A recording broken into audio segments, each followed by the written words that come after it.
This is an extraordinary audience, really, really wonderful. But it doesn't surprise me at all. When Penn contacted me to ask if I would be here this evening, and then they read me the list of people who would be reading, and I say, moderate, I said, I'd crawl over broken glass to be there.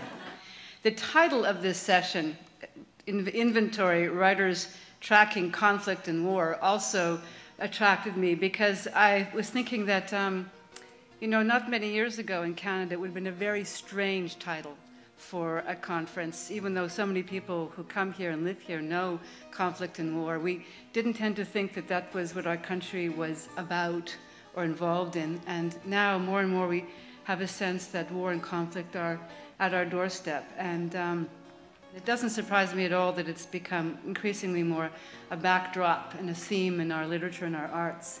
Our first writer this evening, ladies and gentlemen, a big warm welcome for David Bezmozgis.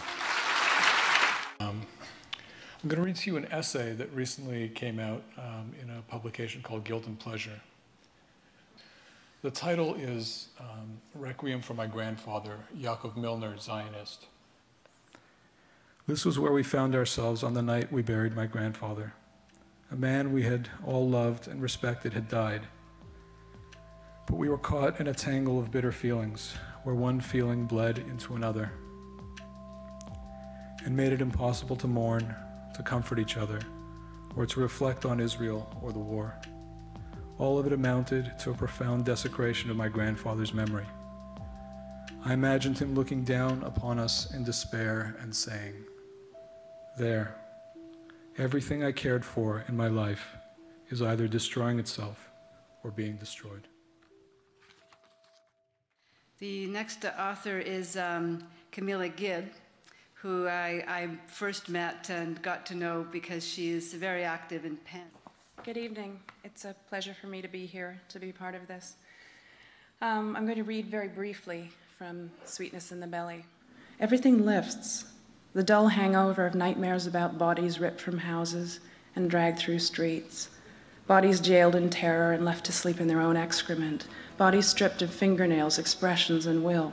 Bodies raped with rifles, sodomized with sticks. Bodies lacerated and mutilated and broken. Everything lifts with the twist of a wrist. Everything comes alive.